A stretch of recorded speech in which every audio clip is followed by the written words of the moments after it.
Mistake क्यों कर रहे हो बेटा, आप क्यों सिली मिस्टेक कर रहे हो, ठीक है। अब मैं आपको कुछ सवाल और कराऊंगा, अब मैं आपको कुछ सवाल और कराऊंगा, एक पॉइंट बताता हूँ ध्यान से।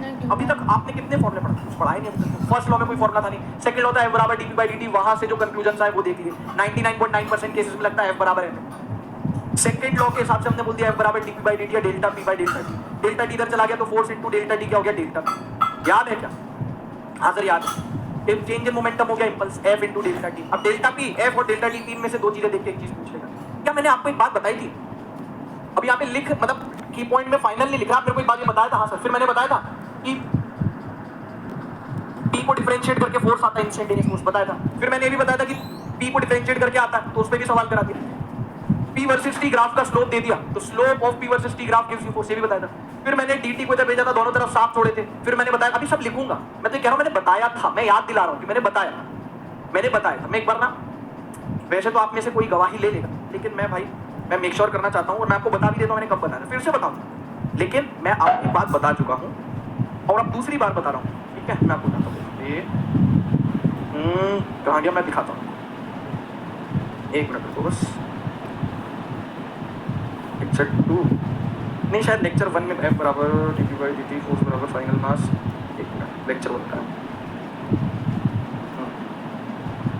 बता रहा हूँ, एक मिनट, मुझे ऐसा याद है मैंने बताया है। हाँ ये बताया ना, की पॉइंट करके F बराबर dp by dt, की पॉइंट नंबर 2 मैंने बताया, ये t इधर चला जाएगा, इंटीग्रेट कर दूंगा तो F वर्सेस t ग्राफ का एरिया चेंज इन मोमेंटम देता है, वही मैं देखना चाह रहा था, और उसके नीचे ऊपर भी दिया था, वो चीज अलग थी क्या। तो अब मैं दोबारा से आपको एक चीज बता रहा हूँ, दोबारा से आगे, और उसमें सवाल भी करवा रहा हूँ, दोबारा से बता रहा हूँ, दोबारा से सवाल करवा रहा हूँ, क्योंकि देखो यार, ये F बराबर dp by dt में, F बराबर dp by dt होता है कि नहीं होता? हाँ सर होता है, F बराबर dp by dt होता है। अगर मुझे P दे दिया तो मैं उसको डिफरेंशिएट करके फोर्स निकाल दूं, लेकिन अगर मुझे फोर्स दे दे तो क्या होगा, ऑब्वियसली इंस्टेंटेनियस है, ठीक है। dt इधर चला गया, F डॉट dt बराबर dp। अब मैंने क्या किया, दोनों तरफ साफ छोड़ दिया। साफ छोड़ने का मतलब क्या हुआ, इंटीग्रेट कर, दोनों तरफ साफ छोड़ दिया। साफ छोड़ने का मतलब क्या हुआ, मैंने थोड़ा इसको बड़ा करके लिख देता हूं, इंटीग्रेट F डॉट dt बराबर dp, दोनों तरफ साफ छोड़े यानी इंटीग्रेट कर दिया, इधर इंटीग्रेट कर दिया, इधर इंटीग्रेट कर दिया। हाँ या ना, लिमिट लगा देता हूं, कहां से कहां तक। मान लो टाइम की लिमिट मैंने लगा दी t1 से t2 तक, t1 से t2 तक बोलो, और मोमेंटम की लिमिट लगा दी मोमेंटम 1 से मोमेंटम 2 तक। हाँ सर ठीक है, p1 से p2 तक हो गया, t1 से t2। यहाँ तक की बात समझ में आई? हाँ बड़े भैया बिल्कुल समझ में आ गई, इसमें कोई दिक्कत वाली बात नहीं। अब यहाँ से हम आगे भी चलेंगे, लेकिन इससे हम कंक्लूड क्या कर सकते हैं, इससे हम कंक्लूड ये कर सकते हैं, डिफरेंशिएशन मतलब स्लोप होता है, इंटीग्रेशन मतलब एरिया होता है, इंटीग्रेशन मतलब एरिया होता है। इसको मैं क्या लिख सकता हूँ, dp का इंटीग्रेशन हो गया p, कहां से कहां तक, p1 से p2 तक, lower limit upper limit, dp का इंटीग्रेशन p हो गया, lower limit p1 upper limit p, कितना हो गया सर, p2 माइनस p1 हो गया, यानी ये हो गया डेल्टा p। ओ समझ गए। तो अल्टीमेटली राइट हैंड साइड पे डेल्टा p आ रहा है, यानी चेंज इन मोमेंटम। और चेंज इन मोमेंटम किसके बराबर हो रहा है बेटा, चेंज इन मोमेंटम किसके बराबर हो रहा है, इंटीग्रेशन ऑफ फोर्स dt, कहां से कहां तक, t1 से t2 समझ में आया? अरे आगे ना सर, ये तो आपने पहले ही समझा दिया था, ये तो आपने वेरी फर्स्ट लेक्चर में समझा दिया था जब आपने सेकंड लॉ पढ़ाया था। सही बात है क्या, फर्स्ट या सेकंड फर्स्ट लेक्चर था सर, है ना। हाँ सर, तो इंटीग्रेशन dp हो गया p, t1 से p2 लिमिट हो गई, लिमिट पुट करिए अपर minus lower, p2 minus p1 हो गया डेल्टा p। तो डेल्टा p क्या आ गया आपके पास, ये। अब ये कौन है, डेल्टा p यानी चेंज इन मोमेंटम, ये कौन है, ये है इंटीग्रेशन किसका, फोर्स का इंटीग्रेशन टाइम के रेस्पेक्ट में। इंटीग्रेशन का मतलब एरिया होता है। क्या मैं इसको लिख सकता हूं, एरिया अंडर कौन सा graph, area under force versus time graph. Yes sir, force area under कौन, फोर्स वर्सेस टाइम ग्राफ। जी sir, gives us force versus time graph, क्योंकि इंटीग्रेशन का मतलब एरिया होता है। गिव्स अस चेंज मोमेंटम या चेंज इन मोमेंटम। लिखवाया हूं की पॉइंट करके, क्या पढ़ते हो, फिर से पढ़ा रहा हूं, मतलब क्यों पढ़ा रहा हूं, क्योंकि वो इंपल्स अभी पढ़ा ना अपन ने, इसलिए, ठीक है ना। तो area under force versus time graph gives us momentum या change in momentum, change in momentum. Yes sir, change in momentum. तो अब दिमाग में बसना चाहिए, ये की पॉइंट पूरा एक साथ लिखा है, F बराबर dp by dt, यानी इसको डिफरेंस यहां पे लिख देता हूं, यहां पे ऐसे लिख देता हूं, मतलब एक ही की पॉइंट, मतलब एक ही की पॉइंट में सब कुछ कवर हो गया। क्या, स्लोप ऑफ कौन सा ग्राफ, slope of p versus t graph, यानी momentum versus time graph, momentum versus time graph क्या देता है आपको, फोर्स दे देता है, गिव्स अस फोर्स। और अगर t उधर चला गया, इंटीग्रेशन यानी area under force versus time graph क्या दे देता है, चेंज इन मोमेंटम। अब मेरे को बोल दो हाँ सर क्लियर है एकदम, ताकि मैं आपको सवाल दे दूं और आप सवाल करो, ताकि मैं आपको सवाल दे दूं और सवाल कर दूं। जल्दी बताओ, यहां तक सबको क्रिस्टल क्लियर है? हाँ, बराबर dp by dt, तो dp by dt slope of p versus time graph, momentum versus time graph, gives us force. dt उधर चला गया, इंटीग्रेट कर दिया, area under force versus time graph gives us change. Clear हो गया? सवाल दे रहा हूं, फिर मैं आपको सवाल दे रहा हूं, जल्दी बोलो। सवाल दे रहा हूँ, जल्दी बोलो, मैं गवाही लेता हूँ सर जी। बहुत बढ़िया, बहुत बढ़िया, चमका। हाँ सर ठीक है, बहुत बढ़िया, क्लियर एकदम। अब सवाल लो और सवाल करो, सवाल लो और सवाल करो। हाँ सर ठीक है, ऑल क्लियर है, कोई दिक्कत नहीं। अब देखो यार, बहुत सिंपल, एकदम बेसिक से शुरू करके फिर थोड़ा लेवल बढ़ाएंगे। फाइंड इंपल्स इन 10 सेकंड। अब एक बात बता, ये आपको क्या देता है? चेंज इन मोमेंटम देना। चेंज इन मोमेंटम को मैं इंपल्स भी तो बोल सकता हूँ। अरे हाँ यार सर, तो ये जो area under force versus time graph है, मुझे चेंज इन मोमेंटम या इंपल्स देता है। तो इंपल्स बोलो, चेंज इन मोमेंटम बोलो। Force time 0 second, 10 second, 12 Newton. इसका आंसर बता दो जल्दी से, लिख दो, लिख दो। नैप आ रही है, क्या बोल रहा है? नैप आ रही, सो जाना भाई। क्लियर है? इसका आंसर बता दो, बिल्कुल सड़ा सवाल, डायरेक्ट हो जाएगा। फाइंड इंपल्स यानी change in momentum, force versus time graph. मतलब इसमें भी क्या ही गड़बड़ होगी यार, इसमें भी क्या ही गड़बड़ होगी, जल्दी बोलो। Impulse, change in momentum, graph दे दिया, ग्राफ से तुरंत समझ में आया कि अगर मोमेंटम वर्सेस टाइम का ग्राफ होता है तो उसका स्लोप निकाल लेता हूं tan थीटा, तो फोर्स आता है। लेकिन फोर्स वर्सेस टाइम ग्राफ का एरिया अगर निकाल लूंगा, एरिया अगर निकाल लूंगा तो उसका एरिया मुझे क्या दे देता है? चेंज इन मोमेंटम या इंपल्स। हाफ ट्राइंगल का एरिया क्या होता है? हाफ, ये ग्राफ है ना, ये डॉटेड लाइन कभी ग्राफ रिप्रेजेंट नहीं करता, तो वैल्यूज बता। ये ग्राफ हो गया, एरिया कितना हो गया? हाफ इंटू बेस कितना हो गया? 10, ये हो गया 10। हाइट कितनी हो गई? 12 जी गुरुजी, 10 इंटू 12 तो 120 बटा 2, 60 आ गया ना। इसका आंसर 120 नहीं गधेड़ो, 60 है। 120 लिख रहे हैं, 120 नहीं 60 है। यही नहीं, अभी और सुनिए, और यूनिट क्या गई? किलोग्राम, वही जो मोमेंटम की मीटर पर सेकंड। तो 120 कैसे लिख दिया? 10 120 कैसे लिख दिया? 120 कैसे लिख दिया? 60 आएगा ना। हाफ, हाफ इंटू ट्राइंगल का एरिया क्या होता है? बेटा तेरे को मैंने बेसिक मैथ्स भी बताया हूँ। अरे हाँ बड़े भैया बताए हो, पर हम तो गधे हैं। बेस गधे कहीं के नहीं सर, गधे यहीं के। अर्जुना 3 पॉइंट हो गए। एरिया कितना हो गया? आज वंश सर क्यों नाराज हो गए तुमसे? ब्लॉक करवा दिया सुना मैं कुछ बच्चों को, कुछ बच्चों ने गलत ऑप्शन टिक कर दिया। क्या कर दिया? Half into base into height, 60 आएगा ना। हाँ हाँ, रिकी सिंह बेटा सही कह रही लगता है इस जन्म में। कौन है भाई ये? क्लास कब तक है बेटा? तेरे को जल्दी है क्या? डायरेक्ट फॉर्मूला लगा दी, बहुत जल्दी है क्या बेटा? जोहेब खान, क्लास कब तक है? जल्दी है तो मेरे को बता दे जोहेब, मैं अभी भेज देता हूँ तेरे को, अगर जल्दी है जहाँ जाना। और अगर तू नॉर्मली पूछ रहा है, पर मत पूछा करो यार मुझसे क्लास कब तक। मैंने बोला ना आज 9 बजे तक, 8:30 तक नहीं पढ़ाऊंगा, 15-20 मिनट एक्सटेंड करके छोड़ दूँ। अच्छा, स्पैमर को ऑप्शन ही टिक कर दिया था, ठीक है। स्पैमर से गुरु, स्पैमर वाला ऑप्शन टिक कर दिया, बहुत बढ़िया। स्पैमर में वाला ऑप्शन, हाँ लॉल हो गया। और क्या हो गया? मैं स्पैमर करने पे बहुत चलो। अब क्या होगा, क्या होगा यदि ये आपको ग्राफ दिख रहा है कि एक बार मैं देख लेता हूँ इसका, मैं थोड़ा सा ऐसे बता देता हूँ, ये ऐसे बता देता हूँ, ठीक है। एक सेकंड, अभी पूरा ठीक करके देता हूँ। मतलब मैं तो ये कह रहा हूँ कि खाली उनको नहीं, मुझको नहीं, किसी को मत तंग करो ना यार, क्यों करते हैं? और आपको टीचर का जब नेचर पता है, क्यों करते हैं? इतना बढ़िया पढ़ाते हैं। आप किसी और के साथ ऐसा करोगे तब भी मैं यही बोलूँगा, वो तो मेरे को उनका पता चला, इसलिए मैं अभी आपको बोल रहा हूँ। चलो देखो यहाँ पे क्या हो रहा है, दिख रहा है अच्छे से दिख रहा है, मैंने स्क्रीन में देख लिया, दिख रहा है 0 2 4 6 8, ठीक है। 0 3 6 -3, इसके सामने का फोर्स -3 क्योंकि नीचे है। और फिर ऐसा सवाल आ जाए जिसमें एरिया के ऊपर भी, मतलब एक्स एक्सिस के ऊपर भी एरिया और एक्स एक्सिस के नीचे भी एरिया, तो आपको याद है हम ऊपर का एरिया पॉजिटिव, नीचे का एरिया नेगेटिव लेते हैं। हाँ सर याद तो है। और हम किससे डील कर रहे हैं? वेक्टर से। ऊपर का एरिया पॉजिटिव, नीचे का एरिया नेगेटिव हो जाता है। क्या बोल रहा है यहाँ पे? क्या बोल रहा है? The force F acting on a particle of mass m is indicated by the force versus time graph. जैसे ही फोर्स वर्सेस टाइम ग्राफ देखा, हमारी तैयारी ऐसी होनी चाहिए साला कि फोर्स वर्सेस टाइम ग्राफ को देखते से ही दिमाग अंदर से खुलना चाहिए। Area is change in momentum या impulse, area is change in momentum या इंपल्स, चेंज इन मोमेंटम आ गया। जब ऐसी तैयारी होती है ना, तो पेपर में ऐसा लगता है सब कुछ पढ़ा हुआ है, सब कुछ क्लास नोट्स में से है, और मैं नहीं तो कौन पे कौन सेलेक्ट होगा, नहीं सेलेक्ट होगा या होगी। हाँ, सिर्फ मैं ही सेलेक्ट होगा तो कहना गलत है और नॉनसेंस भी है। मैं सेलेक्ट हो जाऊंगा, बाकियों का मुझे नहीं पता, मेरे को मेरी तैयारी पे पता है। Change in momentum over the time interval from 0 to 8 second, यानी यहाँ पे मुझे एरिया लेना है 0 से 8 सेकंड तक। Upward area positive, downward area negative. Upward area positive, downward area negative. कितना कितना एरिया आ गया जल्दी बताओ? इसका एरिया कितना आ गया? बेसिक एकदम। इसका एरिया लंबाई इंटू चौड़ाई, ये रेक्टेंगल दिख रहा है, लंबाई कितनी होगी? 4 से 8, 2 चौड़ा, ये कितना हो गया? ये कितना हो गया? 3 हो गया ना। अभी ये कितना हो गया? 3 हो गया। 2 × 3 + 6, इसको मैं लिख रहा हूँ क्योंकि ऊपर का एरिया +6। हाँ सर, नीचे का एरिया कितना होगा? नेगेटिव होगा। लंबाई इंटू चौड़ाई, लंबाई कितना हो गया? 2 से 4, तो 2 से 4 कितना हो गया? 4 - 2 2 इंटू ये कितना हो गया? -3 हो गया ना, -3 हो गया। हाँ सर, कितना आ गया? ये कितना हो गया? -3 हो गया। लंबाई इंटू चौड़ाई 2 और -3, -6 आ गया। हाँ सर, डन हो गया, बढ़िया। ये वाला एरिया कितना हो गया? Half into base into height हो गया। ये वाला एरिया कितना हो गया? ट्राइंगल है ना, हाफ इंटू बेस कितना हो गया? तो हाइट कितनी होगी? 6 हाइट कितनी होगी, 6 हो गई कि नहीं होगी? हाँ सर एक सेकंड, यहाँ पे हाइट हो गई अपने पास 6 हो गई, ये हाइट हो गई 6 यानी 6, 2 से 2 शहीद हो गया, प्लस 6 आ गया, प्लस, बस अब कुछ नहीं करना, अब आपको क्या करना है, इसका एरिया, नेट एरिया ही क्या होगा, चेंज इन मोमेंटम। तो चेंज इन मोमेंटम कितना है, सारे एरिया को साइन के साथ ऐड कर दो। जैसे वीटी ग्राफ होता था, उसके अंदर का एरिया डिस्टेंस भी देता था डिस्प्लेसमेंट, डिस्प्लेसमेंट वेक्टर था, तो जब डिस्प्लेसमेंट निकालते थे तो सारे, इसके लिए आपको पिछला चैप्टर आना चाहिए।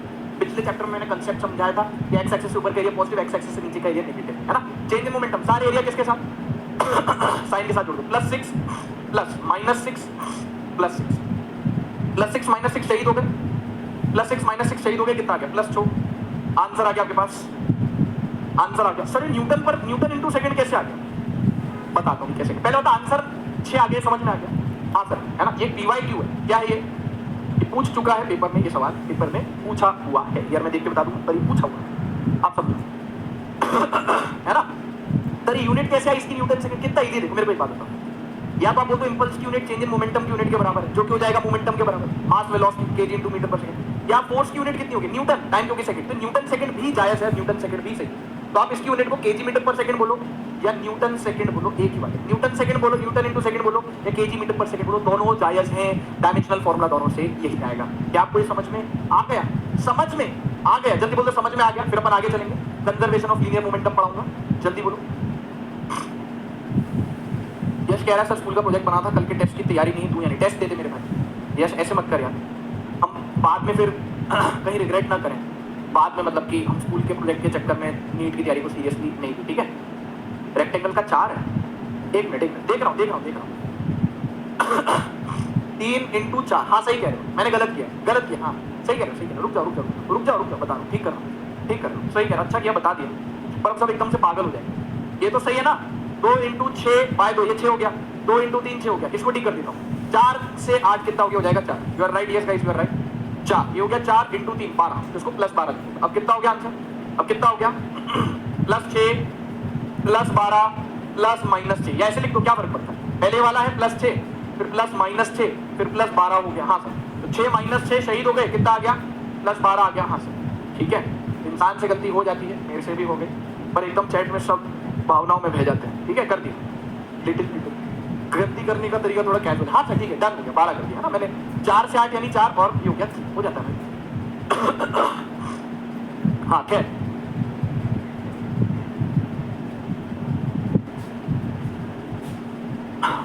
अरे ऐसे बोलते ना स्कूल में कि प्रोजेक्ट बनाया था लेकिन छोटा भाई प्रोजेक्ट खा गया, मतलब छोटा भाई खा गया या कोई भी खा गया, कोई भी छोटे भाई ने फाड़ दिया, फेंक दिया, गुम गया, तो फिर बोल दो यार भाई, टेस्ट कौन छोड़ेगा इसका यार, अर्जुना 3.2 का टेस्ट कौन ही छोड़ेगा, ऐसा मत करो यार, प्रायोरिटी सेट करो, प्रायोरिटी सेट करके रहोगे तो सफलता जरूर मिलेगी क्योंकि आगे जीवन में आपको बहुत सारी चीजें एक साथ आएंगी।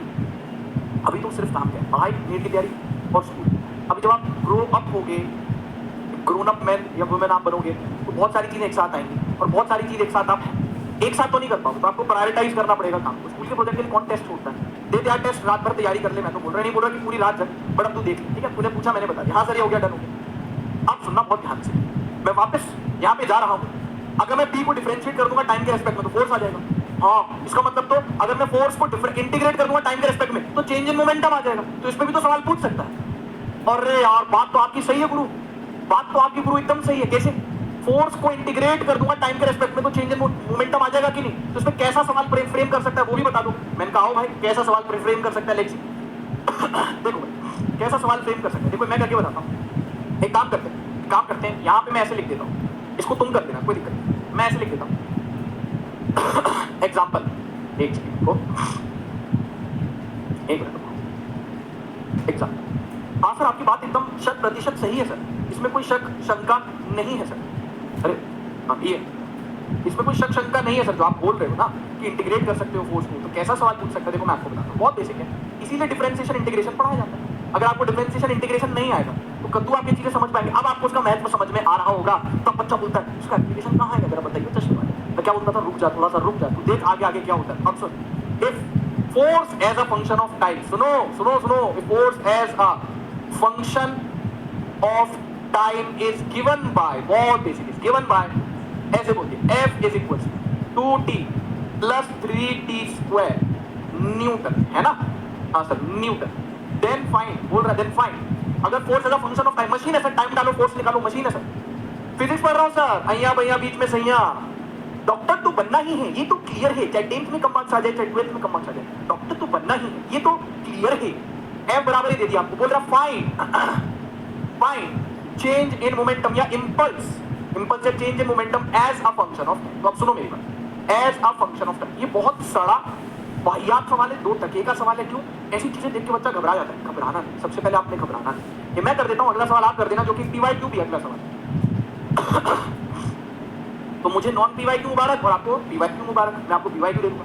तो अभी मैंने क्या बताया, देखो अभी मैंने आपको बताया कि सर एफ बराबर होता है, या ऐसे याद करो, इंटीग्रेशन एफ डी टी बराबर चेंज इन मोमेंटम या बराबर इंपल्स। ओ हाँ, इसका मतलब साला मुझे फोर्स पता चल जाए मुझे फोर्स पता चल जाए, मुझे फोर्स पता चल जाए as a function of time, तो मैं उसको इंटीग्रेट करके चेंज इन मोमेंटम या जे निकाल लूंगा।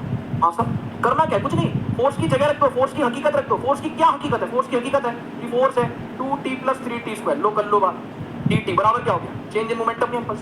आ गया, देखो वो आ गया, देखो वो आ गया।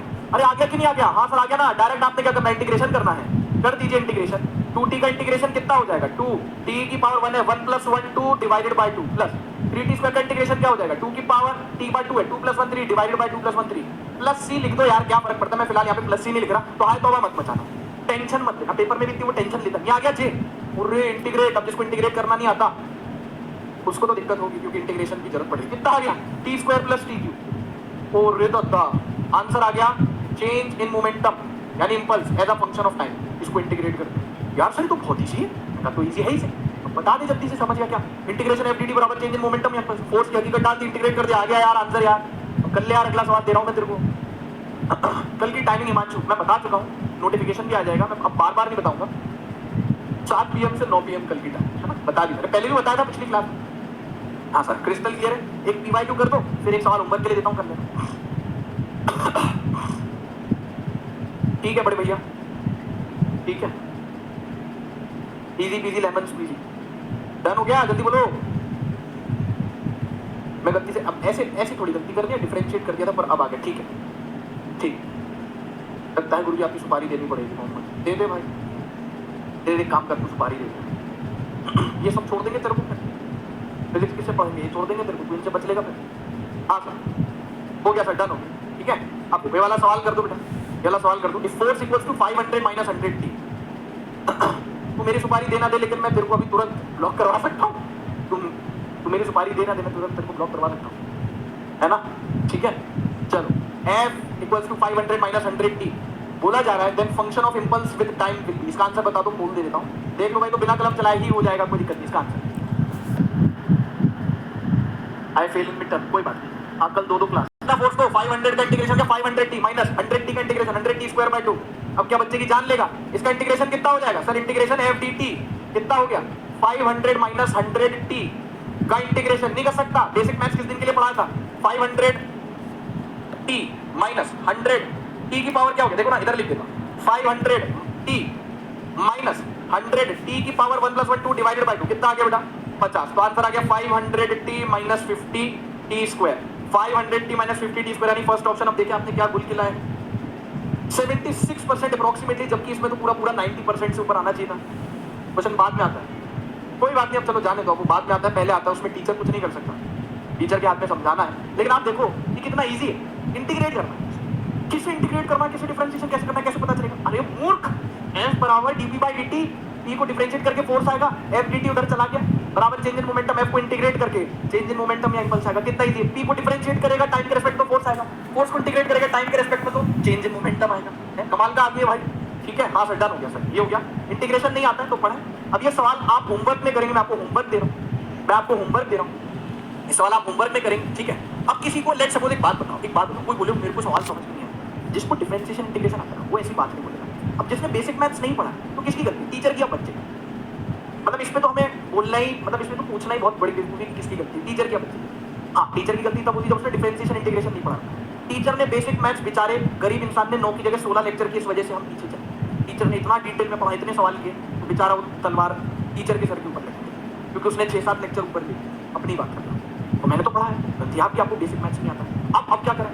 अरे तो भाई पूरा बेसिक मैथ्स का बैकलॉग है, तो एटलीस्ट डिफरेंशिएशन इंटीग्रेशन पढ़ ले, क्योंकि वो काम आता रहता है। अब उसके लिए क्या करना पड़ेगा? कुछ नहीं, टाइम निकाल के डिफरेंशिएशन इंटीग्रेशन के 2 या 2.5 लेक्चर है वो करने पड़ेंगे। अब आपको ये सवाल घर पे करना है, बहुत ईजी है। इसका हिंट ये है कि इसमें सिर्फ लिमिट पुट करनी है, क्योंकि इसमें आपको चेंज इन मोमेंटम पूछ लिया, टाइम इंटरवल देके क्या, टाइम इंटरवल देके क्या, force acting on a body is इतना। या चले काम कर, तू रहने दे बेटा, तू रहने दे, छोड़, तू छोड़ बेटा, मैं तेरे को यहीं पे सॉल्व करवा दूंगा, मैं तेरे को यहीं पे सॉल्व करवा दूंगा, टेंशन मत। सवाल क्या है सुनो, ये मैं सॉल्व करता हूँ, इसके बाद इंपल्स खत्म, कंजर्वेशन ऑफ लीनियर मोमेंटम पढ़ाता हूँ, वो असला हथियार उस पर डिस्कशन करते हैं। फिर आपका शुरू होगा free body diagram, types of forces, असली एनिमल, असली एनिमल। हाँ, इन पे भी सवाल आते हैं, इन पे भी सवाल आते हैं, पर जो फ्री बॉडी डायग्राम, ये फोर्स उधर लग रहा है, फोर्स उधर, जो चीजें दिखाई देती है ना, वो शुरू होगा, बहुत इंटरेस्टिंग। इसके बाद कंजर्वेशन ऑफ लीनियर मोमेंटम के बाद force acting on a body is इतना, देन फाइंड इंपल्स फ्रॉम 0 से 2 सेकंड। ये इतना इजी क्वेश्चन है ना कि बच्चा दुआ करता है कि पेपर में आ जाए पढ़ने वाला बच्चा। क्यों क्यों क्यों दुआ करता है? इसलिए दुआ करता है क्योंकि उसे पता है, उसके दिमाग में चीजें, कुछ चीजें ना छपी हुई, क्योंकि उसे पता है चेंज इन मोमेंटम या इंपल्स इंटीग्रेशन से आता है। और लिमिट पुट होगी कैसे पता चल गया? अरे उसने बताया ना, फ्रॉम 0 सेकंड टू 2 सेकंड, तो टाइम की लिमिट पुट करते 0 सेकंड से 2 सेकंड। हाँ सर, और फोर्स की हकीकत डाल दे, फोर्स की हकीकत क्या है? 2t+1, फोर्स की हकीकत डाल दे dt, इंटीग्रेट कर दे, 0 से 2 वैल्यू पुट कर दे, डेल्टा भी आ जाएगा, तेरा सॉल्व हो जाएगा। हाँ सर यार, आपने बात तो एकदम टकाटक सही है, मैं कहा बस इंटीग्रेट कर दे। चल इंटीग्रेट कर कितना हुआ बेटा? चल इंटीग्रेट कर कितना हुआ है? चल चल के दिखा। चल इंटीग्रेट करके होगा 2t की पावर 1 है, तो 1 + 1 2 डिवाइडेड बाय 2, और लिमिट पुट कर दी 0 से 2, प्लस 1 का इंटीग्रेशन कितना हो गया? 1 × t, लिमिट पुट कर दी 0 से 2। अब हिम्मत नहीं होनी चाहिए आपके बोलने की कि इंटीग्रेशन समझा दो, क्योंकि इंटीग्रेशन समझा रखा है, आपने नहीं पढ़ा तो आप उसको पढ़ लो, और आप भूल गए तो आप उसको रिवाइज करो। मैं इसमें समय थोड़ी ना लगाऊंगा यार, फिर कैसे काम चलेगा? तो आपका कर्तव्य बनता है कि यार भाई ने कोई चीज पढ़ा रखी है बेसिक मैथ्स में, तो आपको आनी चाहिए और नहीं आती, पढ़ क्या हो, सीधी बात है। 2t का इंटीग्रेशन क्या हो गया? 2 इतना आराम से ना कोई पढ़ाता भी नहीं, देख लेना जाके कहीं पढ़ाता होगा तो मेरे को बताना, फिर क्यों पढ़ाते इतने आराम से। 2t, t की पावर हो गई 1, 1 + 1 हो गया 2, डिवाइड बाय 2 से 2 चाहिए, 1 का इंटीग्रेशन t, लिमिट नहीं पुट करेगा, क्या आ गया लिमिट? t² कहां से कहां तक? 0 से 2, प्लस t, लिमिट कहां से कहां तक? 0 से 2, क्या चेंज इन मोमेंटम या इंपल्स? अरे अभी इंपल्स पूछा है, देखो तो मैं डेल्टा p की जगह j बोल दूं, कोई फर्क नहीं पड़ता, गंगाधारी शक्तिमान है, चेंज इन मोमेंटम इंपल्स है, गंगाधारी शक्तिमान है। कितना आ गया? अपर लिमिट पुट कर दे, कितना हो गया? अपर लिमिट कितनी होगी? 2, तो 2 का square minus lower limit put कर दे 0 का स्क्वायर, प्लस अपर लिमिट हो गई 2 माइनस लोअर लिमिट हो गई 0, ये लिख दे। चेंज इन मोमेंटम यानी इंपल्स, चेंज इन मोमेंटम यानी इंपल्स। हाँ सर, कितना आ गया? 2 का स्क्वायर हो गया 4 + 2, कितना आ गया? 6 आ गया आंसर। देखो वो आ गया, जे आ गया 6। जल्दी बता, समझ में आया क्या? मगज में आया क्या? सर जी उस नाम बता दो, किसका नाम बता दो? इसका नाम बता, इसका नाम बता। मेरी बीवी का नाम पूछ रहा है तो वो तो नहीं बताऊंगा, क्योंकि अभी वो रेलेवेंट नहीं है, जब वो रेलेवेंट होगा तो बीवी का नाम भी बता दूंगा, बीवी को लेक्चर में भी लिया, पर अभी तो इसको किसका नाम पूछना है? पहले क्लिक कर दिया था, वेरी नाइस। कल संडे है मास्टर, अच्छा तो पिछले राज कह रहा है कल संडे है मास्टर, क्या करूँ? संडे है तो क्या करूँ बता? पिछले वही पता है संडे मैम का, अरे अभी रेलेवेंट नहीं है ना।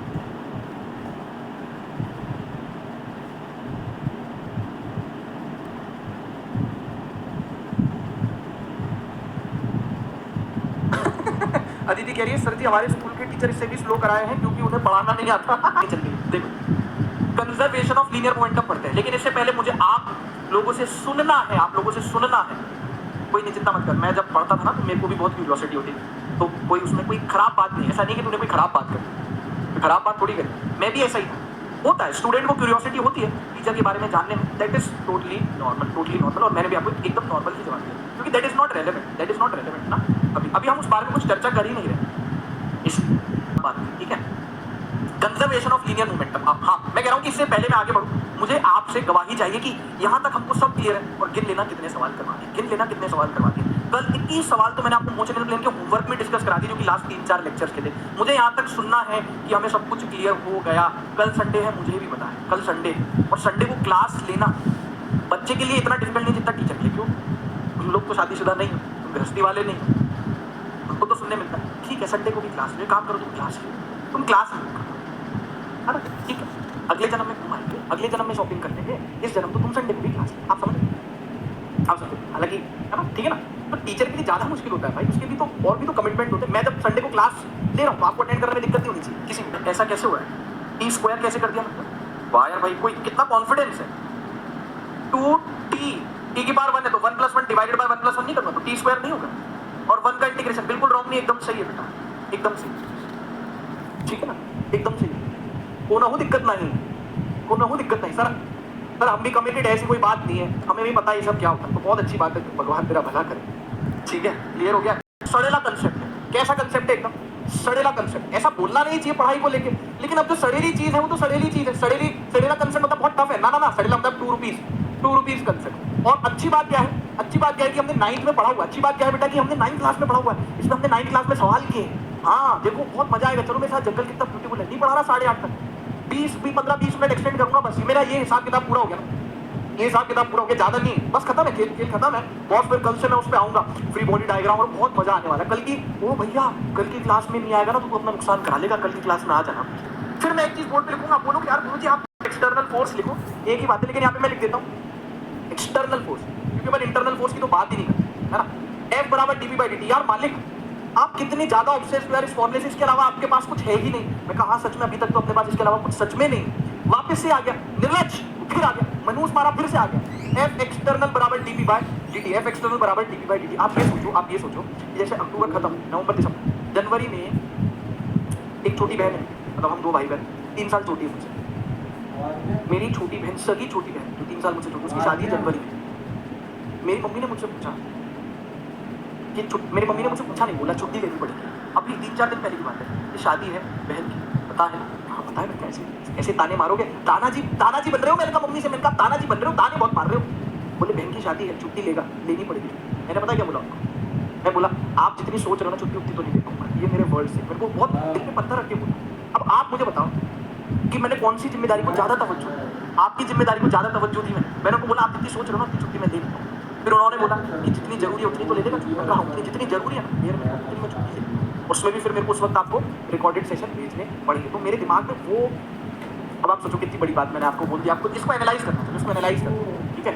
मतलब लोग अपने कजन्स की शादी के लिए इतने ज़्यादा एक्साइटेड होते हैं, दुनिया से लड़ जाते। मेरी सभी छोटी बहन की शादी, मैंने अपने घर पे बोल दिया मैं उतनी छुट्टी नहीं ले पाऊंगा जितना आप लोग सोच रहे हो, क्योंकि मेरे पे कंधे पे जिम्मेदारी, एक कंधे पे जिम्मेदारी हो ना, और जिम्मेदारी सब ठीक है, लेकिन आप इस फॉर्मूले से बहुत ज़्यादा ऑब्सेस्ड हो। मैंने कहा मैं क्या करूँ भाई, मैं तो ऑब्सेस्ड हूँ इससे। अब मैं तेरे को एक बात बताता हूँ, अगर किसी सिस्टम पे एक्सटर्नल फोर्स लगी नहीं रहा, सर एक्सटर्नल फोर्स क्या होता है मैं बताऊँ क्या होता है एक्सटर्नल फोर्स। जैसे मान लो कोई ब्लॉक रखा हुआ है, देखो आपको फील कराता हूँ। अब देखो मैं ऐसे नहीं बोल रहा ना, मेरे को महान बनने की इच्छा है कि देखो मैं ये बोल के महान बन गया, पर जो सच्चाई है जहाँ मैं कॉम्प्रोमाइज कर रहा हूँ वहाँ तो मैं आपको बताऊंगा ना भाई, ताकि आपको अपनी जिम्मेदारी का एहसास हो। और तो कुछ नहीं, मैं अपनी जिम्मेदारी दूसरी वाली अगर भूल के ये वाली जिम्मेदारी को तवज्जो दे रहा हूँ, तो आप ये सोचो कि आपकी जो पढ़ाई की जिम्मेदारी वो कितनी इंपॉर्टेंट है। बच्चे कई बार ऑफलाइन में बोलते थे सर हमारी ना बुआ की बेटी की शादी है, सर की बुआ की, ठीक है। एक्सटर्नल फोर्स क्या होता है, मान लो ब्लॉक रखा हुआ है जमीन पे, तो अब मैं इसको अगर धक्का दे रहा हूँ, तो एक्सटर्नल फोर्स ही तो होगा। अगर मैं इसको धक्का दे रहा हूँ तो एक्सटर्नल फोर्स ही तो होगा। हाँ सर, ये मैंने इसको धक्का दिया, कौन सा फोर्स हो गया बेटा, एक्सटर्नल फोर्स हो। तो अब कंसेप्ट क्या है, कंसेप्ट ये है कि अगर एक्सटर्नल फोर्स नहीं लग रहा है, कंसेप्ट ये बेटा 2 रुपीज का कंसेप्ट ये जो हमने 9th क्लास में भी पढ़ा है कि if external force acting on a system, system क्या होता है, कुछ नहीं, यहाँ पे जैसे ब्लॉक सिस्टम है, आगे इस ब्लॉक को सिस्टम होती है, आगे थोड़ी सी देर में, आने वाले 5 मिनट में हम देखेंगे कि बंदूक है और इसके अंदर गोली है, गोली का साइज थोड़ा बड़ा, उसको छोटा कर देगा, कोई दिक्कत नहीं अपने हाथ में, कि बंदूक और गोली मिलकर एक सिस्टम बन जाएगा। तो अभी बस ये वर्ड सिस्टम देख लो, आगे और फील आएगी इसकी, ठीक है। तो कंसेप्ट क्या जो हमने 9th में पढ़ा है, लेकिन 9th में ना हम इसको प्रूव नहीं कर पाए, अब हम इसको प्रूव भी कर देंगे। 9th में सिर्फ रटा, अब हम इसको फील करेंगे और प्रूव भी कर देंगे। कंसेप्ट है या ये कंजर्वेशन ऑफ लीनियर मोमेंटम का जो स्टेटमेंट है वो क्या है ना, तो इसको शॉर्ट में COLM भी बोलते हैं। अब जब मैं जीवन में आगे आपसे बोलूंगा ना COLM, अब जब मैं आपसे बोलूंगा ना बेटा COLM, तो आप समझ जाना क्या बोल रहे हैं। कौन इतना बड़ा बड़ा बोलेगा conservation of linear momentum, COLM, conservation of linear momentum, that's it. तो कंसेप्ट ये बेटे कि according to COLM if external force acting on a system is zero, या यूं कह दो कि कोई एक्सटर्नल फोर्स एक्ट नहीं कर रहा, ऐसा बोल दो, if no external force is acting, if no external force is acting on a system, यानी किसी भी सिस्टम पर बाहरी बल लग ही नहीं रहे, बाहर का कोई फोर्स लग ही नहीं रहा। इफ नो, सुन लेना, इसमें थोड़ा सा 5-10 मिनट इन्वेस्ट करेंगे तो आगे की जो कहानियां है ना वो बहुत आसान हो जाएंगी, आगे के जो केसेस है बेटा जी वो बहुत आसान हो जाएंगे। If no external force is acting on a system, जैसे अभी सिस्टम के नाम पे सर ये वो सिस्टम वाला सिस्टम है क्या, मतलब नहीं बेटा। अरे एलविश भाई के आगे कोई कुछ बोल सकता है क्या, ये वाला सिस्टम है क्या, मैं कहूंगा नहीं भाई, अभी फिलहाल तू इस ब्लॉक को सिस्टम मान, अभी तू फिलहाल इस ब्लॉक को सिस्टम मान ले और ऐसे समझ, if no external force is acting on a system, then linear momentum of system is conserve. अभी बस ये स्टेटमेंट देखो, जो नवी कक्षा में पढ़ते हैं, जो बिल्कुल समझ में नहीं आता, मुझे सच में इसकी फील नहीं आई थी 9th क्लास में, है ना, लेकिन अब मैं आपको फील दिलाऊंगा। मैं मेक श्योर करूंगा कि जिस चीज की फील मुझे 9th में नहीं आई थी, उसकी फील मैं आपको एटलीस्ट अब 11th में तो दिला पाऊँ। If no external force is acting on a system then linear momentum of system is conserve. अब इसका क्या मतलब है देखो, then linear momentum of system is conserve. पूरी फील दिलाता हूँ 5 में। लीनियर मोमेंटम हो सकता है अभी भी सर आपको 9th में फील है, अभी तो हमें इसको पढ़ के फील नहीं आई। जब मैं आपको फील कराऊंगा तब फील आएगी, जब मैंने फील कराया नहीं। If no external force is acting on system, किसी सिस्टम पे बाहरी बल लगी नहीं रहा, बाहरी फोर्स एक्सटर्नल फोर्स लगी नहीं रहा, then linear momentum of system is conserve. कैसे बताता हूं। कंजर्व का मतलब क्या होता है? कंजर्व, अरे वो नहीं होता कंजर्व, कंजर्व तुमको टाइगर्स, कंजर्व ट्रीज, बचाओ। कंजर्व का मतलब बचा रहेगा, बचा रहेगा मतलब जितने हैं उतना ही, जितना है उतना ही रहेगा। कंजर्व का मतलब होता है ना बचाना, तो बचा रहेगा। कैसे मैं आपको बताता हूं। एफ एक्सटर्नल कितना हो गया बेटा, एफ एक्सटर्नल कितना हो गया? dp by dt। F external कितना हो गया? dp by dt। आप सुनो, dp by dt। आप सुनो, अगर मैं एफ एक्सटर्नल बोल दूं 0 है, अगर इन केस अगर एफ एक्सटर्नल 0 हो गया तो मैं बोलूंगा 0 बराबर dp by dt। ओ हाँ, और इसका मतलब क्या हो गया? ये p ऑफ सिस्टम है। मोमेंटम किसका? सिस्टम। अभी सिस्टम में फिलहाल कौन है? अभी सिस्टम में फिलहाल ये ब्लॉक है, कोई बात नहीं। वो सिस्टम एक चीज हो सकती है, 2 चीज हो सकती है, 3 चीज हो सकती है, कोई बात नहीं, ठीक है। अभी सिस्टम में फिलहाल ब्लॉक है, तो मैंने बोला F external is dp system by dt। अगर एफ एक्सटर्नल 0 तो dp by dt, dp system by dt कितना हो जाएगा? 0। हाँ, किसी भी चीज का डिफरेंशिएशन 0 कब होता है? जब वो चीज कांस्टेंट हो। क्या हमने पढ़ा था बेसिक मैथ्स में? कांस्टेंट चीज का डिफरेंशिएशन 0 होता है। कांस्टेंट को आप डिफरेंशिएट करते हो तो क्या मिलता है? 0। 0 डिफरेंशिएशन, मैं सिस्टम के मोमेंटम का डिफरेंशिएशन कर रहा हूं और वो मुझे 0 मिल रहा है। इसका मतलब, अरे आपको याद है कद्दू कांस्टेंट है तो कद्दू का डिफरेंशिएशन 0 होगा। दद्दू कांस्टेंट है, दद्दू कांस्टेंट है तो दद्दू का डिफरेंशिएशन 0 होगा। पद्दू कद्दू दद्दू पद्दू कांस्टेंट है तो पद्दू का भी डिफरेंशिएशन कांस्टेंट होगा। तो अगर पी सिस्टम कांस्टेंट है तभी तो इसका डिफरेंशिएशन 0 होगा। अरे सर हम साला हाफ माइंड है, इसका मतलब हम बोल पाएंगे कि मोमेंटम ऑफ सिस्टम क्या हो गया? कांस्टेंट हो गया। हाँ सर, क्योंकि कांस्टेंट का डिफरेंशिएशन तो 0 होता है। अरे मोरी मैया, मोमेंटम ऑफ सिस्टम कांस्टेंट है, मोमेंटम ऑफ सिस्टम कांस्टेंट, यानी वो कंजर्व रहेगा। That is momentum of system is conserve. कोई चीज कांस्टेंट तो हम बोलेंगे कि वो कंजर्व हो गई, कोई चीज कांस्टेंट तो हम बोलेंगे कि वो चीज कंजर्व हो गई, कोई चीज चेंज हो रही है तो हम बोलेंगे कि वो चीज कंजर्व नहीं, क्योंकि वो बदल गई। मौसम की तरह तुम भी बदल तो ना जाओगी, तो मोमेंटम ऑफ सिस्टम कांस्टेंट है, मतलब that is momentum is conserve. लेकिन मोमेंटम किसका? पूरे के पूरे सिस्टम का। मैं एक बार और समझाता हूँ, वैसे तो आ गया होगा समझ। इस कंजर्व तो अंग्रेजी है। कंजर्व का मतलब जैसे गंगाधरी शक्तिमान, क्लार्क केंट ही सुपरमैन, पीटर पार्कर ही स्पाइडरमैन। अरे स्पाइडरमैन नहीं करता ऐसे जाले फेंकता है ऐसे करके, क्लार्क केंट ही सुपरमैन है, गंगाधर शक्तिमान।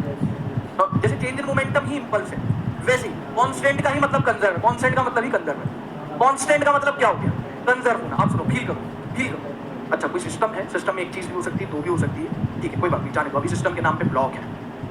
अगर सिस्टम पे कोई बाहरी फोर्स नहीं लग रहा है, एक्सटर्नल फोर्स, क्योंकि सर ने बताया था एफ एक्सटर्नल होता है। आप खुद से सोच, खुद से बात कर रहे हो, खुद से बात करने वाले पागल, सारे खुद से बात करने वाले पागल नहीं होते। सारे लोग जो खुद से बात करते हो पागल नहीं होते, कुछ नीट एस्पिरेंट्स, सी एस्पिरेंट्स भी होते हैं। F external is DP system by DT. अच्छा, F external DP system by DT. किसी सिस्टम पे मान लो जो ब्लॉक है, इस पे मैं एफ एक्सटर्नल लगा ही नहीं रहा। एफ एक्सटर्नल कितना है? 0 लगा ही नहीं रहा। तो अच्छा, तो डीपी सिस्टम बाय डीटी हो गया 0, मतलब पी सिस्टम कांस्टेंट है। कांस्टेंट मतलब जैसा है वैसे रहेगा, मतलब कंजर्व। कॉमन सेंस है, इसे तो हमने फर्स्ट लॉ प्रूव कर दिया। मैंने आपको बोला था सेकंड लॉ से फर्स्ट लॉ भी प्रूव हो जाता है। ये सेकंड लॉ है, सेकंड लॉ से फर्स्ट लॉ प्रूव हो गया। क्या? अगर आप फोर्स नहीं लगाओगे तो मोमेंटम ऑफ सिस्टम कांस्टेंट है। मोमेंटम कांस्टेंट है मतलब वेलोसिटी कांस्टेंट है, क्योंकि मोमेंटम क्या होता है? Mass into velocity. Momentum constant मतलब वेलोसिटी कांस्टेंट। वेलोसिटी कांस्टेंट है मतलब पहले जितनी वेलोसिटी थी बाद में भी उतनी ही रहेगी। ये क्या? मैं इसमें कोई बाहरी फोर्स, कोई फोर्स नहीं लगा रहा। रुका हुआ वेलोसिटी कितनी है? 0। मैं फोर्स नहीं लगा रहा, अभी वेलोसिटी कितनी है? 0। और अब अभी भी 0, और अब अभी भी 0, हमेशा 0 रहेगी। हो गया ना प्रूफ? सेकंड लॉ से फर्स्ट लॉ भी प्रूव हो गया। और मोमेंटम तो इसका बच ही गया, क्योंकि इसमें कोई फोर्स नहीं लग रहा, तो इसका जो मोमेंटम है वो कंजर्व है, यानी अभी थोड़ी देर बाद, थोड़ी देर पहले और थोड़ी देर बाद कांस्टेंट है। सिंपल। हाँ, अगर मान लो 10 मीटर पर सेकंड से चल रहा है और इसमें कोई एक्सटर्नल फोर्स मैं नहीं लगा रहा, 10 मीटर पर सेकंड से चलता रहेगा। ये आपने बोला ना, जब एक्सटर्नल फोर्स नहीं लगता तो मोमेंटम कांस्टेंट होता है। मोमेंटम कांस्टेंट है, वेलोसिटी कांस्टेंट। मैं कोई फोर्स लगा 10 मीटर पर सेकंड से चल रहा तो चलता ही रहेगा। तो ये तो फर्स्ट लॉ होता है। तो हमने मजाक में अनजाने में, मस्ती मजाक में अनजाने में, जाने अनजाने में हमने सेकंड लॉ से फर्स्ट लॉ भी प्रूव कर दिया और कंजर्वेशन ऑफ लीनियर मोमेंटम तो पढ़ ही लिया। सिर्फ इतना सा होता है, सिर्फ इतना सा होता है। क्या स्टेटमेंट है? अकॉर्डिंग टू COLM, यानी according to conservation of linear momentum. ये इंग्लिश में बोल रहा हूँ कि अगर आपको स्कूल में लिखना हो तो फील तो करी, फिर हिंदी में भी बता दूंगा इसका अनुवाद। According to conservation of linear momentum, if no external force is acting on a system, then momentum of system remains constant, that's it, खत्म। यानी हिंदी में अगर बोलें कि अगर किसी सिस्टम पे कोई बाहरी बल नहीं लग रहा, एक्सटर्नल फोर्स नहीं लग रहा, उसका मोमेंटम कंजर्व रहेगा, जैसा है ज्यों का त्यों रहेगा, ज्यों का त्यों, जैसा का तैसा, जैसा का तैसा, ज्यों का त्यों, ज्यों, अबे हिंदी में बोलते हैं ना ज्यों का त्यों, मतलब एज इट इज, ज्यों का त्यों मतलब एज इट इज, जैसा है वैसे ही रहेगा, ज्यों का त्यों रहेगा, एज इट इज रहेगा। बोलो फील आ गई? हाँ यार सर फील तो आ गई। इसका एग्जांपल दो ना। मैं कहा तेरे लिए ये असला क्यों लाया हूँ? एग्जांपल देने के लिए तो लाया हूँ असला तेरे लिए। अरे एग्जांपल असला, असले का इसीलिए तो लाया हूँ। हाँ सर ठीक है, गोल्डन चेन क्रिस्टल की। देखो संस्कार श्रीवास्तव ने लिखा, मैं भी किसी ने शादी में ना, संरक्षण, बिल्कुल दुबड़ा सा, सुबड़ा सा, सही है क्या? थैंक यू बेटा, क्या नाम है? चलो देखो अब सुनो, कुछ भी नहीं, ये पता है? हाँ सर पता है। इसको एक्सटर्नल लिखते हैं, इसको सिस्टम का लिखते हैं। ये अगर जीरो, तो किसी भी चीज का डिफरेंशिएशन जीरो कब होता है? ये बेसिक मैथ्स नहीं आता होगा आपको। किसी भी चीज का डिफरेंशिएशन जीरो कब होता है? जब वो चीज कांस्टेंट होती है। तो अगर इसका P of system, moment of system का डिफरेंशिएशन जीरो मतलब कांस्टेंट है, और कांस्टेंट है मतलब जैसी है वैसी ही रहेगी। अब इसका एग्जांपल से आपको और फील आएगी, इसके एग्जांपल से आपको और फील आएगी। अब आप बोलोगे एग्जांपल दो, मैं कब, मैं तेरे बोलने से पहले मैं एग्जांपल, तू बोलेगा उससे पहले मैं तेरे को एग्जांपल दे दूंगा, उससे पहले मैं एग्जांपल दूंगा। देखो अरे यार मस्त चीज है, एकदम बढ़िया चीज है। ये गोली इसके अंदर है, आपको बताना है इसके अंदर मैगजीन डलती है, मैगजीन में ऐसी बहुत सारी गोलियां फिट होती है। जब आप इसको लोड करते हो, ऐसे बैरल पीछे खींचते हो इसका, तो मैगजीन में से जो सबसे ऊपर वाली गोली होती है वो इधर आ जाती है। पता है क्या? हाँ सर, लगता है गोली पूरी की पूरी जाती है। अभी के लिए हम मान लेते हैं गोली पूरी की पूरी जा रही है, लेकिन वास्तव में जो बंदूक होती है ना, वो पूरी, जो गोली होती है वो पूरी की पूरी नहीं जाती। ये आगे का जो प्रोजेक्ट, इसको प्रोजेक्टाइल बोलते हैं, आगे का होता है ना, ये जाता है। और इसके अंदर से क्या निकलता है मैं आपको देखो एक बात बताता हूँ। जब भी गोली चलती है, ये देखो, ओह माय गॉड, वाह क्या सीन है। अब ये क्या निकल रहा है गुरुजी? हमने ऐसे गेम में भी देखा है, पबजी में भी देखा है, टीवी वगैरह में भी देखा है। ये क्या चीज है? ये इसको केसिंग बोलते हैं, खोखा बोलते हैं। तो पता है क्या होती है ये केसिंग के अंदर? क्या होती है? ये छोटा सा जो गोली होती है, जैसे जब आप डॉक्टर बनोगे, आपके पास कोई इमरजेंसी का केस आया, क्या किसी को गोली लग गई, किसी ने किसी को, आप सिरंज में गोली मारती है, डॉक्टर साहब आपके पास केस है, आपको सर्जरी करनी है, आपको ऑपरेशन करना है, तो जब आप इंसान के अंदर से गोली निकालोगे तो इतनी सी गोली निकलती है, इतनी सी, ये पूरी थोड़ी निकलती है, ये खोखा है, ये खोखा है। जब आप इसको फायर करोगे तो इसमें से खोखा निकलता है, नीचे गिर जाता है। जब कहीं क्राइम सीन होता है तो वहां पे पुलिस को कैसे पता चलता है? तो ये खोखा होता है। ये केसिंग जमीन पे फैली हुई होती है, कहीं पे शूट आउट हुआ, कहीं पे शूट आउट हुआ, गैंग वॉर हो गया कहीं, तो गैंग्स आपस में भिड़ गए मतलब लाठी डंडे से नहीं, धड़ाधड़ गोलियां फायर हुई, पुलिस जाती है, नार्कोटिक्स वाले जाते हैं, वो देखते हैं कि यहाँ पे जमीन कितने शॉट्स फायर हुए, कितनी गोलियां चली, तो जितने खोखे पड़े जमीन पे उतनी गोलियां चली। आप समझो? हाँ सर ठीक है। पर अभी के लिए अपन इसको पूरा ही नहीं काट देंगे, क्योंकि हमको कौन सा भाई रियल लाइफ में पबजी खेलना है ना, हम तो अभी कंसेप्ट समझ रहे हैं, कंसेप्ट समझो। हाँ सर, पर सर मतलब फील तो आ गई। मैंने कहा चलो अब इसकी फील लेते हैं। मैगजीन है पूरी की पूरी, इसको लोड किया और यहाँ पे हमारे पास क्या आ गई? ये गोली इधर आ गया। अच्छा बता, ये फायरिंग पिन होती है, पीछे से फायरिंग पिन इस पर टकराती है, फायरिंग पिन टकराती है, इसके अंदर क्या होता है? गन पाउडर होता है, जिससे ब्लास्ट होता है, ब्लास्ट होता है उससे जो आगे का ये होता है ना प्रोजेक्टाइल, ये आगे जाता है ना। ठीक है चलो, अब हमें कंजर्वेशन ऑफ लीनियर मोमेंटम की फील दिलाओ इससे। मैंने कहा आज मैं आपको कंजर्वेशन ऑफ लीनियर मोमेंटम की फील दिला देता हूँ इससे। बोलो जल्दी से। हाँ सर ठीक है, बस हमको फील आ जाएगी। यहाँ तक का सब कुछ क्लियर है? हाँ एकदम टकाटक क्लियर है। कंजर्वेशन ऑफ लीनियर मोमेंटम का स्टेटमेंट क्या है? ये अकॉर्डिंग टू, ऐसे लिख देता हूँ, कंसेप्ट की जगह ऐसे लिख देता हूँ, according to COL, according to COL। हाँ सर एकदम टकाटक क्लियर, मैंने कहा था आपको सब मजा आएगा एकदम। अकॉर्डिंग टू COLM यानी कंजर्वेशन ऑफ लीनियर मोमेंटम। ये ठीक है, यहाँ से समझो क्या?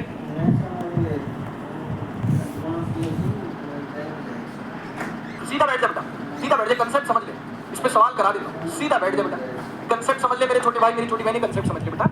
ठीक है, अब हुआ क्या? गोली इसके अंदर रखी हुई, गोली इसके अंदर रखी हुई, क्या ये बंदूक खुद से चल जाएगी क्या? नहीं सर, ट्रिगर दबाना पड़ेगा। क्या दबाना पड़ेगा? खुद से नहीं चलेगी, ट्रिगर दबाना पड़ेगा। ट्रिगर दबाएंगे तो बंदूक में से गोली निकलेगी। ठीक है, लेकिन अभी के लिए आप एक चीज ध्यान में रखें सबसे पहले तो, कि इसको हम बोलते हैं, इस पूरे को हमने सिस्टम ले लिया। इस पूरे को क्या ले लिया बेटा? सिस्टम। इसको क्या ले लिया बेटा? इसको क्या ले लिया? सिस्टम ले लिया। मैं सिस्टम की स्पेलिंग को लिखने वाला था, सिस्टम है ना।